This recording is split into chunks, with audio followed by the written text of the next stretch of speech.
भारत हमको जान से प्यारा है, सबसे न्यारा गुलिस्तां हमारा है। जब वो सजा सुनाई गई तब घर पे माहौल कैसा था? उन्होंने कहा अपनी मदर को कि जब मेरी फांसी होगी तो लाश लेने आप मत आना, ऐसा ना हो कि कहीं आप रो पड़े और लोग कहें कि भगत सिंह की मां रो रही है। Welcome to India's best dancer.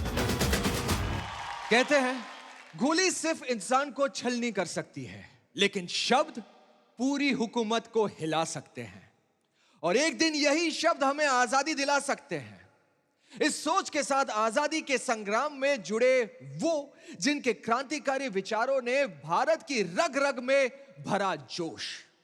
नाम था उनका नेताजी सुभाष चंद्र बोस, जिन्होंने पूरे देश से कहा, तुम्हारे सारे जुल्म, तुम्हारे सारे सितम का हिसाब लूंगा। तुम मुझे खून दो, मैं तुम्हें आजादी दूंगा। वो नेताजी ही थे जिन्होंने आजादी की इस लड़ाई में भारत को पहले से ज्यादा मजबूत कर दिया। वो नेताजी के शब्द ही थे जिसे सुन के भारत का बच्चा बच्चा भारत की स्वतंत्रता में अपना योगदान देना चाह रहा था। और यही गा रहे थे, नन्हा मुन्हा राही हूं, देश का सिपाही हूं, बोलो मेरे संग, जय हिंद जय हिंद जय हिंद।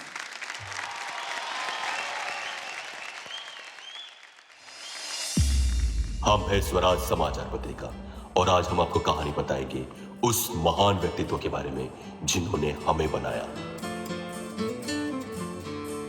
पीछे मेरे अंधेरा, आगे अंधी आंधी है, मैंने ऐसी आंधी में दिया जलाया है।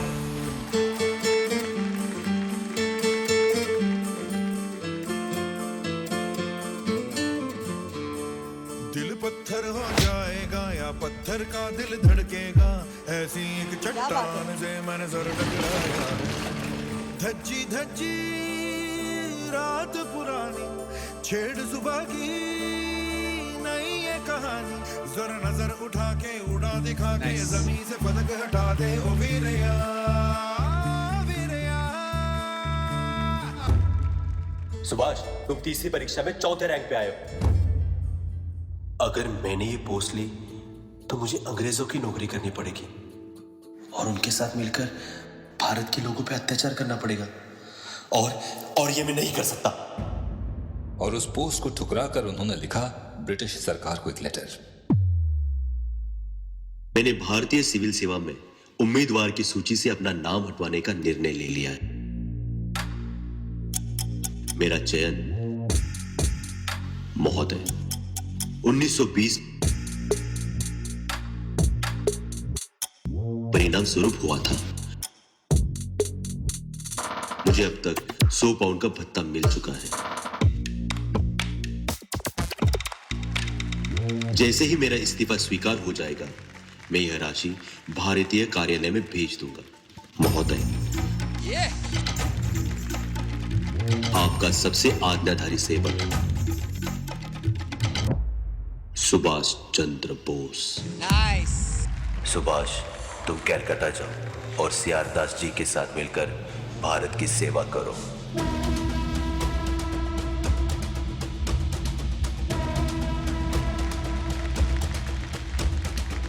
Mister boss, you are under arrest.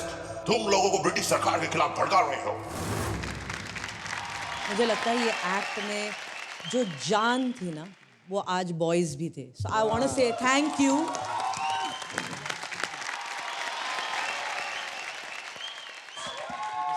शिद्दत से परफॉर्म किया है, थैंक यू सो मच।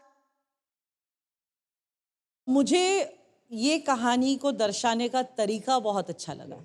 आप सब पत्रिकाएं बने and the most important thing for this story was, जो हमें सीख मिलती है कि हम शोर शराबा नारे लगा के चिल्ला पुकार करके अपनी बात तो सबको सुनवा सकते हैं, लेकिन जो नेताजी ने किया वो ये था कि जो कलम है वो तलवार से ज़्यादा ताकतवर है, और ये चीज़ उन्होंने सिद्ध करके दिखाई that the pen is mightier than the sword. And it was at the apt time. मुझे गूज़बम्स आ गए थे at that time, जो आप सब लेट कर आपके सर जुड़े हुए थे और आपने एक लहर बनाई वो इतना खूबसूरत मोमेंट था।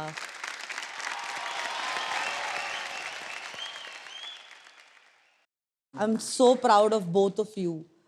तो ये डेफिनेटली बनता है। क्या बात है। सुभाष चंद्र बोस के बारे में एक बात तो ये बहुत ही करेक्ट है कि वो बहुत ही शिक्षित इंसान थे। उन्होंने अपनी पढ़ाई कैम्ब्रिज में करी थी और उनको नौकरी भी मिली थी, लेकिन उस दौरान उन्होंने वो नौकरी ठुकरा कर ही join the independence struggle, because जिस तरीके से उनकी जो विचारधारा थी वो बहुत ही अलग थी, बहुत इन्फ्लुएंस्ड हुए थे with all the revolution that had taken place already in the world.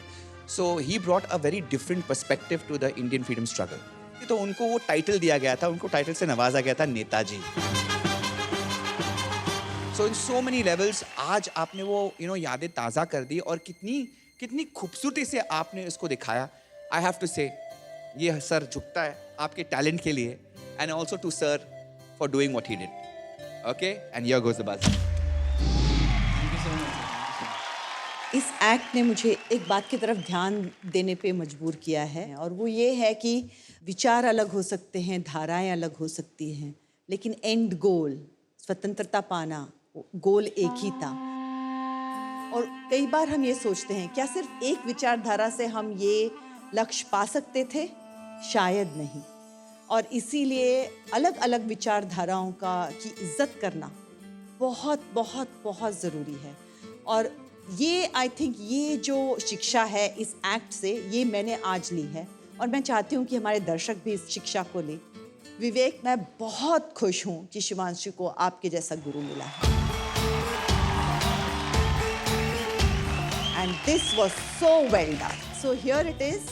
Shivanshu का अमेजिंग परफॉर्मेंस तो था ही, लेकिन विवेक आज आपके लिए।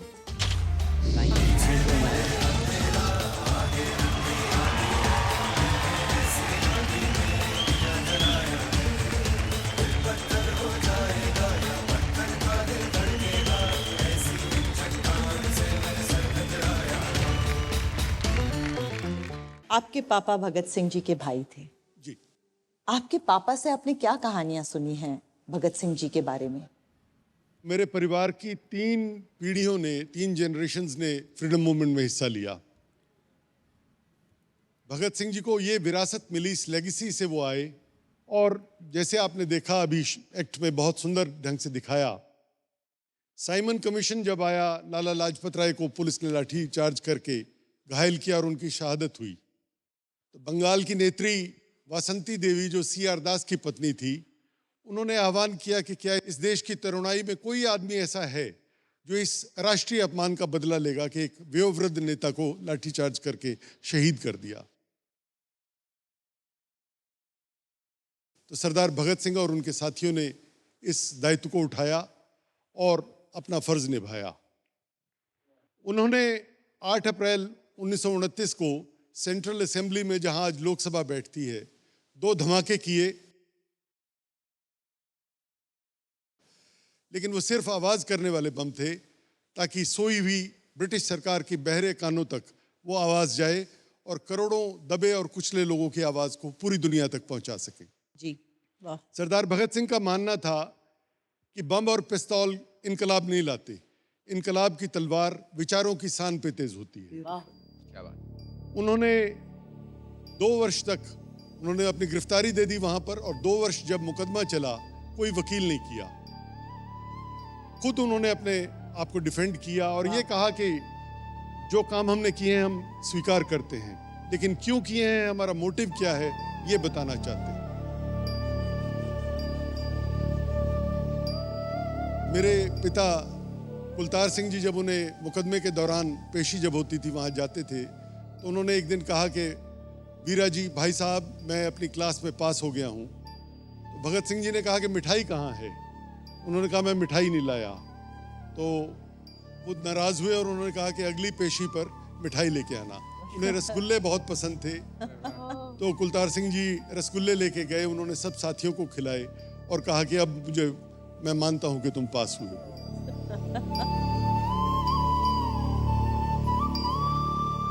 फिर जब वो सजा सुनाई गई जी, तब घर पे माहौल कैसा था?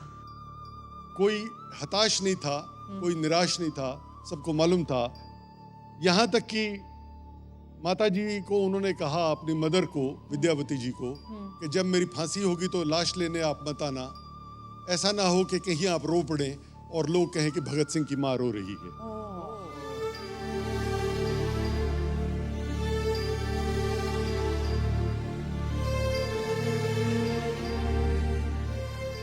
तो मेरे पिताजी और मेरा परिवार आखिरी भेंट के लिए उनसे 3 मार्च 1931 को सेंट्रल जेल लाहौर मिलने गया था।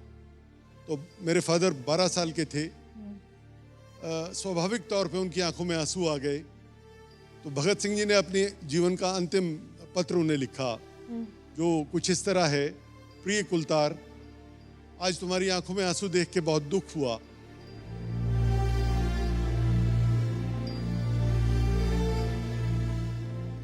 हौसले से रहना, शिक्षा ग्रहण करना और अपने स्वास्थ्य का ख्याल रखना। और फिर कुछ उर्दू में शेर लिखे, उसे फिक्र है हरदम नया तर्ज़े ज़फ़ा क्या है, हमें ये शौक है देखें सितम की इंतहा क्या है। वाह वाह वाह। कोई दम का मेहमा हूँ अहले महफिल, चिरागे सहर हूँ बुझा चाहता हूँ, मेरी हवा में रहेगी ख्याल की बिजली, ये मुश्ते खाक है फानी रहे ना रहे। मैं सुबह का वो दिया हूँ जो दिन निकलेगा वो बुझ जाएगा, पर ये शरीर मुट्ठी भर राख है, रहे या ना रहे कोई फर्क नहीं पड़ता। मेरे विचार जिंदा रहेंगे और देश की आने वाली पीढ़ियों को प्रेरणा देंगे। क्या बात। इस तरह उन्होंने प्रेरित किया। और जिस दिन 12 घंटे पहले उन्हें फांसी दे दी गई,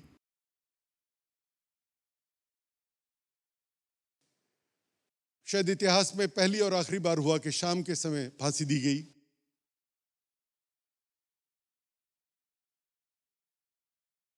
सरकार डरी हुई थी,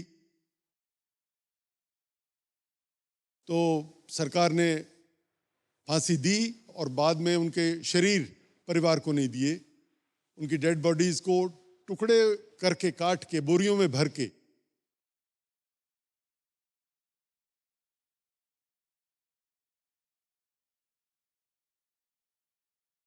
और जेल की पिछली दीवार से आर्मी के ट्रक में ले जाके लाहौर से 60 किलोमीटर दूर हुसैनीवाला में उनका संस्कार कर दिया।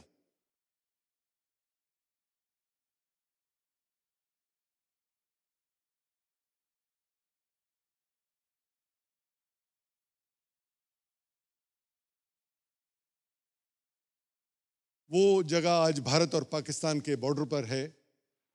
तो ये बलिदान जो दिए गए इस देश के उज्जवल भविष्य के लिए, उनका अपना कोई स्वार्थ नहीं था। आज ये ज़रूरत है कि हम उन बलिदानों का महत्व समझें और युवा पीढ़ी प्रेरणा ले और उनके सपनों का देश बनाए। बिल्कुल, बहुत क्या बात कही है। बहुत बड़ी बात, फैंटास्टिक।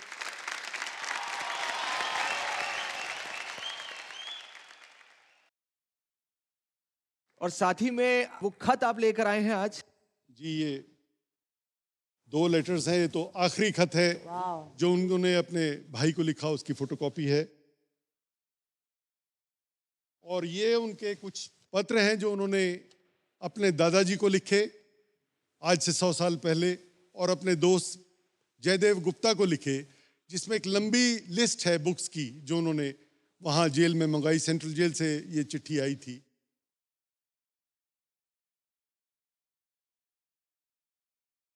हम बस धन्यवाद कर सकते हैं आपका कि आपने वक्त निकाला और हमारे लिए इतना टाइम दिया और ये कहानी हमें यहाँ पे सुनाई। उसके लिए बहुत बहुत बहुत शुक्रिया आपका। बहुत बहुत धन्यवाद। एक बार जोरदार तालियां बनती है। Thank you so much sir. Thank you for coming sir. Thank you.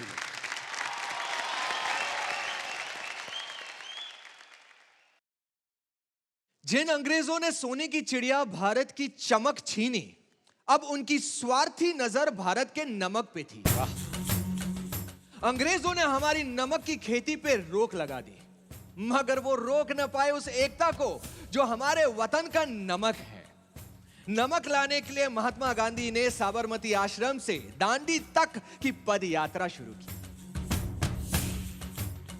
जहां उनके साथ कई भारतवासी थे और साथ था वो नमक जो हमारी धड़कन, हमारे सीने में है, हमारी मेहनत के पसीने में है, वो नमक जो साथ मरने साथ जीने में है। इस यात्रा के वक्त हर भारतवासी के दिल ने यही पुकारा, ये धरती हमारी, ये समुंदर हमारा और इस समुंदर से निकला नमक भी हमारा। ये सिर्फ दांडी मार्च नहीं था, ये पूरे भारत को एक पुकार थी कि आजादी के तरफ बढ़े चलो, कोई हमसे जीत ना पावे। चले चलो चले चलो, मिट जावे जो टकरावे। चले चलो चले चलो।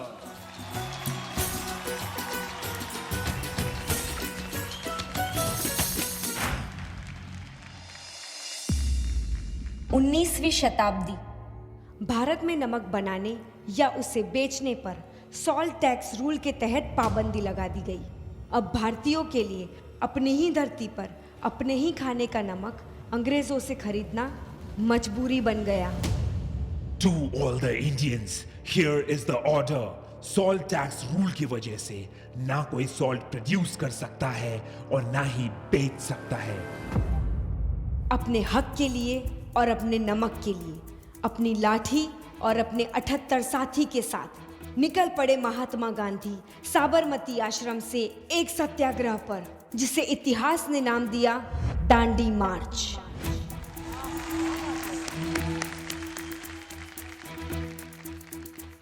कंधों से मिलते हैं कंधे, कदमों से कदम मिलते हैं, हम चलते हैं जब ऐसे तो दिल दुश्मन के हिलते हैं। और सत्याग्रह की इस अहिंसक लड़ाई में हर प्राण से जुड़ते गए अनगिनत भारतवासी।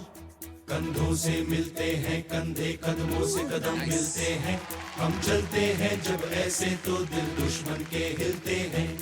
अब तो हमें आगे बढ़ते हैं, अब तो हमें साथी है बस इतना ही कहना। अब जो भी हो शोला बन के पत्थर है पिघलाना, अब जो भी हो बादल बन के पर्वत पर है छाना। 387 किलोमीटर का सफर मुश्किल था, लेकिन एकता की मशाल जलती रही और दांडी यात्रा अपने पथ पर चलती रही। कंधों से मिलते हैं कंधे, कदमों से कदम मिलते हैं, हम चलते हैं जब ऐसे तो दिल दुश्मन के हिलते हैं। कंधों से मिलते हैं कंधे, कदमों से कदम मिलते हैं, हम चलते हैं जब ऐसे तो दिल दुश्मन के हिलते हैं। हम चलते हैं जब ऐसे तो दिल दुश्मन के हिलते हैं। I say stop this nonsense or you shall face the consequences. These Indians will never understand until we teach them a lesson. Officers, लाठी चार्ज! रुक जाओ, ये अहिंसा की लड़ाई है, हम पलट कर वार नहीं करेंगे।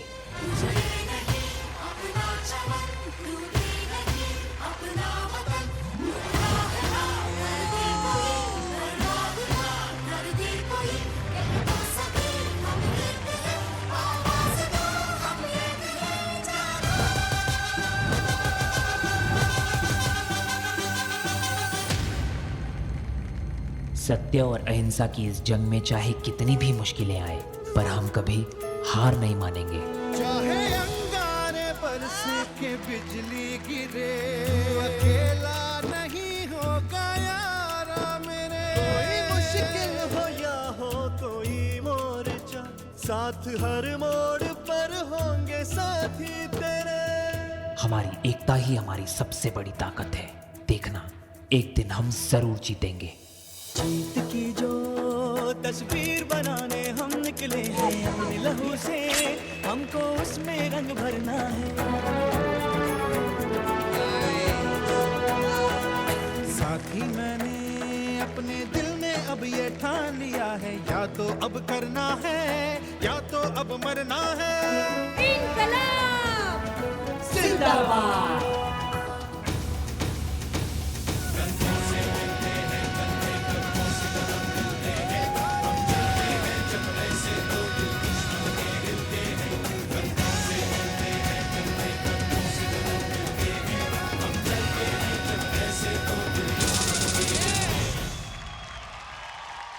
और देखते ही देखते जो यात्रा 78 लोगों से शुरू हुई थी, उसमें अब जुड़ चुके थे 50,000 से भी ज्यादा भारतवासी। और फिर आया वो ऐतिहासिक दिन 6 अप्रैल 1930, जब महात्मा गांधी पहुंचे दांडी तट पर।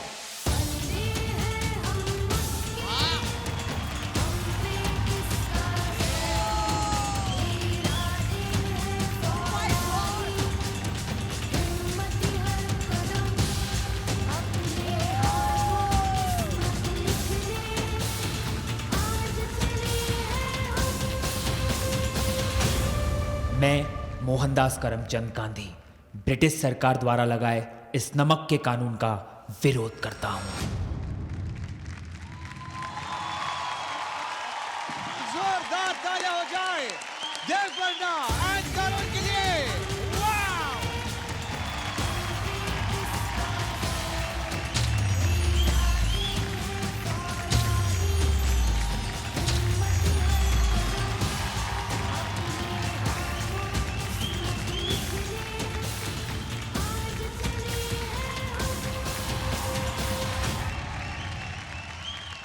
इतने सारे मैंने रियलिटी शोज किए हैं और हर बार 15 अगस्त का हमने एपिसोड शूट किया है, लेकिन मैंने इससे बेहतर आज से पहले कभी नहीं देखा है यार, सच्ची बता रहा हूँ। आज जो सद्भावना के साथ, जो जज्बे के साथ आप लोग ने परफॉर्म करा है, उसके लिए मैं सलामी ज़रूर दूंगा। और आज ये लड़की देवपर्णा, जैसा मोमेंट जब गांधी जी आते हैं और वो डांडी मार्च के निकलते हैं, everybody was performing, they were doing their parts. But please look at Devparna's face. She was looking at Gandhiji with so much awe. साथ हर मोड़ पर होंगे साथी तेरे। हमारी एकता ही हमारी सबसे बड़ी ताकत है। देखना, एक दिन हम जरूर जीतेंगे। You're the youngest contestant of our show. You're pure, Devparna. You're pure.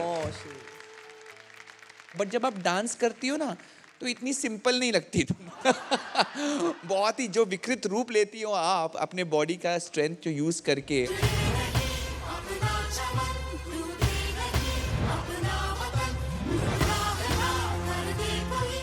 फिर वो लास्ट क्लाइमैक्स में वो चलना सीढ़ी के नीचे 3 लेवल्स क्रिएट करके।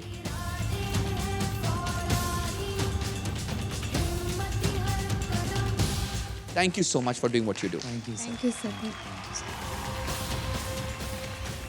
You know, हम जो कहानियाँ यहाँ पे देख रहे हैं, आज़ादी की कहानी, इन कहानियों के बीच में कुछ चीज़ें जो हम इस मंच पे करते हैं, वो कहीं पे बहुत कहना इसे शैलो लगते हैं, लेकिन फिर भी हूँ तो इस मंच पे और था तो ये परफॉर्मेंस, और वो भी तूफानी परफॉर्मेंस था।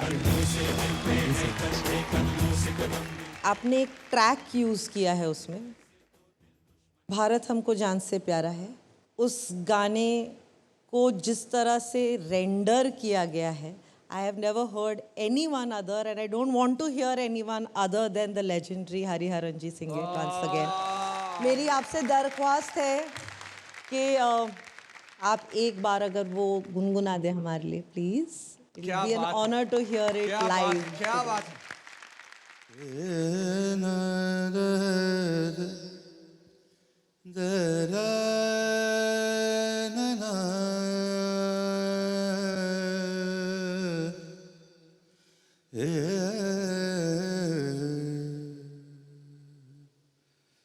भारत हमको जान से प्यारा है, सबसे न्यारा गुलिस्तां हमारा है। भारत हमको जान से प्यारा है, सबसे न्यारा गुलिस्तां हमारा है।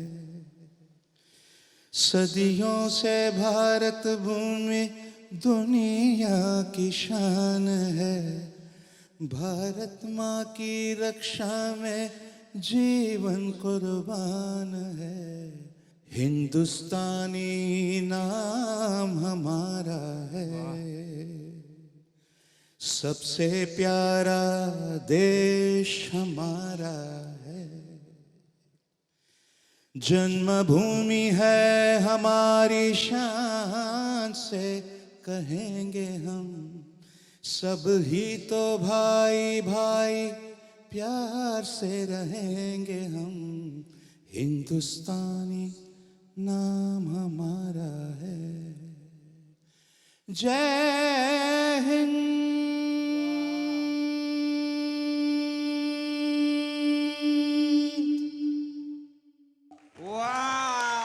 जन्मभूमि है हमारी शान से कहेंगे हम, सर हमारी तरफ से सभी तो भाई भाई प्यार से रहेंगे हम। हिंदुस्तानी नाम हमारा है, सबसे प्यारा देश हमारा है। I am blessed today. I got to hear this live. बहुत बहुत धन्यवाद.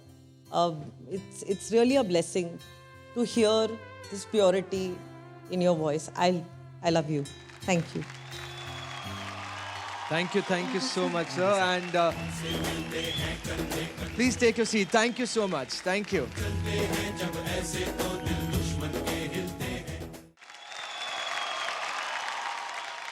हमारे इतिहास को छलनी करने के बाद अंग्रेजों ने हमारे भूगोल को भी एक दर्दनाक मोड़ दिया। एक आंगन के 2 टुकड़े कर दिए। भारत नाम का घर तोड़ दिया। जो दोस्त पड़ोस में रहता था वो सिर्फ मन में रह गया। मुन्ना का खिलौना भी दूसरे वतन में रह गया। ये सुनकर एक माँ का दिल किसी रेत के टीले सा ढह गया जब बेटी ने कहा, माँ बस 3 का खाना बनाना। भैया दूसरे मुल्क में रह गया। दूसरे मुल्क में रह गई चूड़ी बिंदी और श्रृंगार। दूसरे मुल्क में रह गया न जाने कितनों का पहला प्यार। खो गया सबका वो जो दिल से सबको खास था। चिट्ठी भी लिख देते पर पता किसके पास था? क्या बात।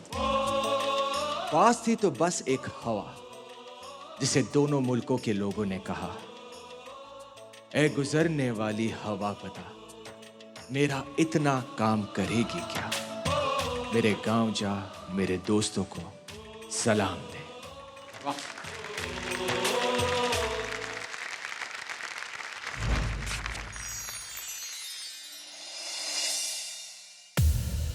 3 जून 1947।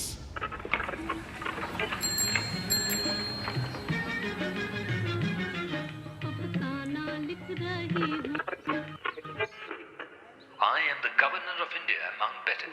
For your freedom only, alternative left is partition. अरे क्या कहा रेडियो पे? हमें आजादी मिलने वाली है। सच में? लेकिन बंटवारे के साथ। बंटवारा किस चीज का? हिंदुस्तान का, जो अभी 2 मुल्कों में बटेगा, भारत और पाकिस्तान। 2 मुल्कों के बीच लकीर बन गई और आसमां में लहराते ध्वज ने बदले रंग।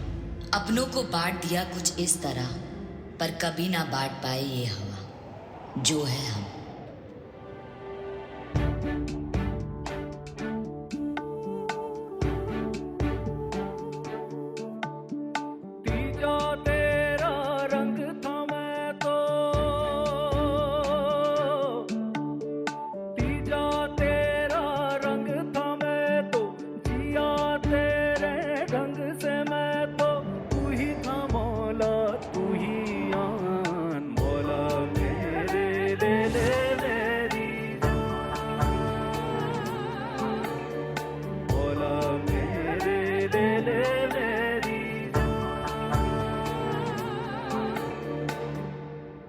बंटवारे के फैसले पर मतभेद शुरू हुए। देश को आजादी मिलेगी लेकिन बंटवारे के साथ। जनाब, मैं मेरे मुस्लिम भाइयों के लिए आजाद मुल्क की तमन्ना रखता हूं। अगर बंटवारा होगा तो ऐसी आजादी हमें नहीं चाहिए। देश की अभी की हालत देखकर आजादी मिलनी ही चाहिए। तेरे संग खेली होली, तेरे संग की दिवाली, तेरे आंगनों की छाया, तेरे संग सावन आया। फिर ले तू चाहे नजरें चाहे चुरा ले, लौट के तू आएगा रे शर्त लगा ले। समुंदर के लहरों को भी रोकने की ताकत रखने वाली मैं हवा आज इन बहते आंसुओं को भी नहीं रोक पा रही।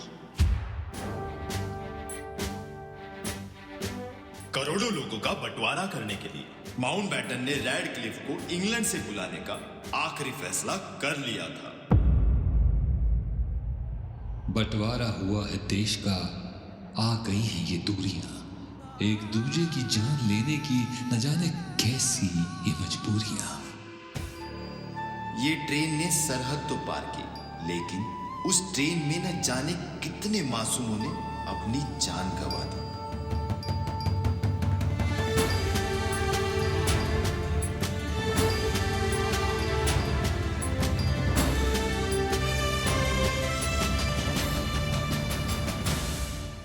At the stroke of midnight hour, when the world sleeps, India awakes to life and freedom.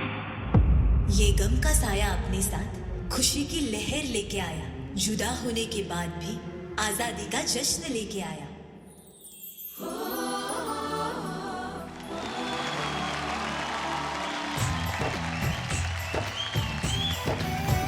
यहाँ हर कदम कदम पे धरती बदले रंग, यहाँ की बोली में रंगोली सात रंग, धानी पगड़ी पहने मौसम है, नीली चादर ताने अंबर है, नदी सुनहरी हरा समंदर है रे सजीला।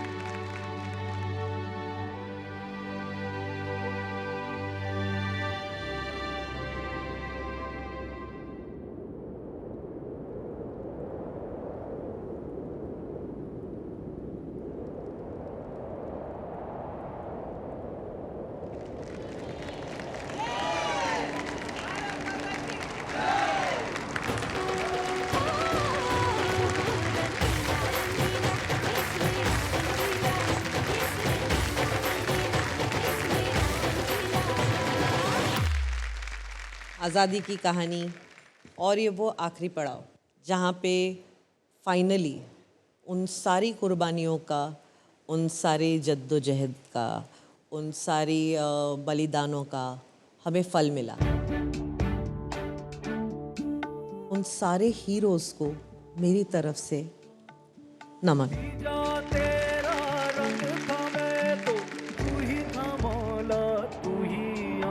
इससे खूबसूरत और जश्न हो नहीं सकता है आज़ादी की कहानी का। थैंक यू ऋतुजा एंड हंसी कि आपने कहानी को बताने के लिए हवा का इस्तेमाल किया।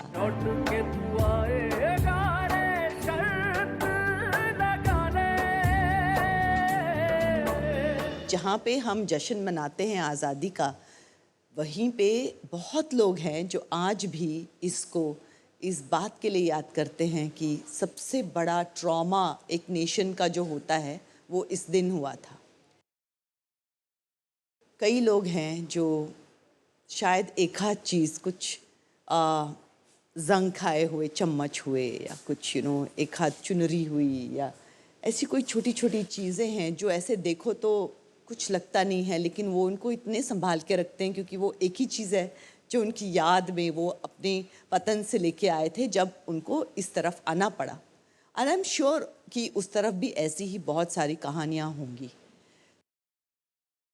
हमें और हमारे आने वाली जनरेशन को ये कभी नहीं भूलना चाहिए कि हमने क्या प्राइस पे किया है, किस कीमत पे हमको ये आज़ादी मिली है।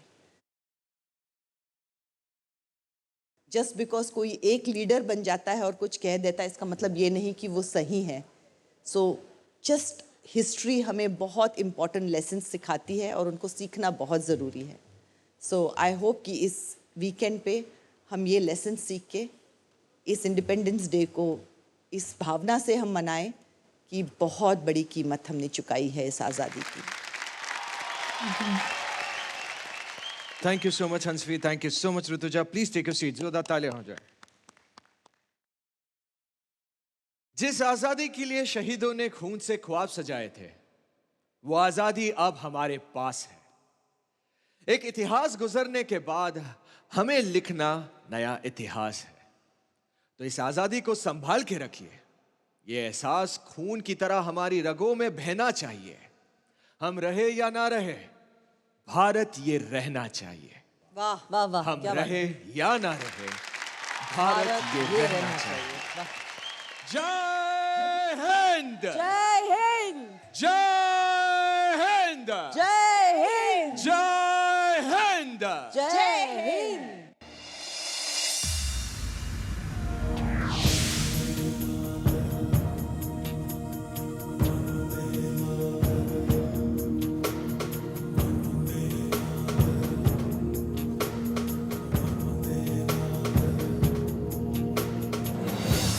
सारा जहां देख लिया, कहीं भी तेरे जैसा कोई नहीं है।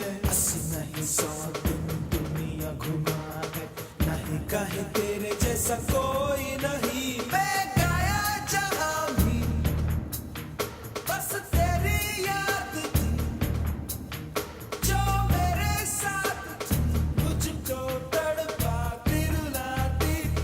सबसे प्यारी तेरी सूरत, प्यार है बस तेरा प्यार ही।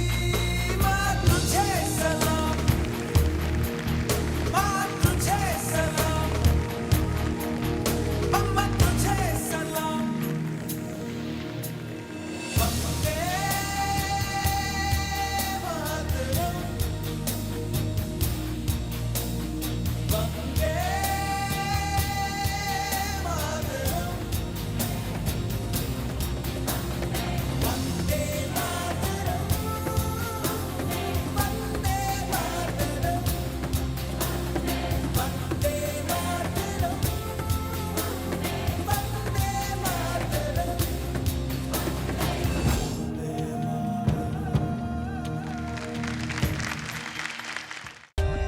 For more updates, subscribe to our channel, click the show links and enjoy watching the videos.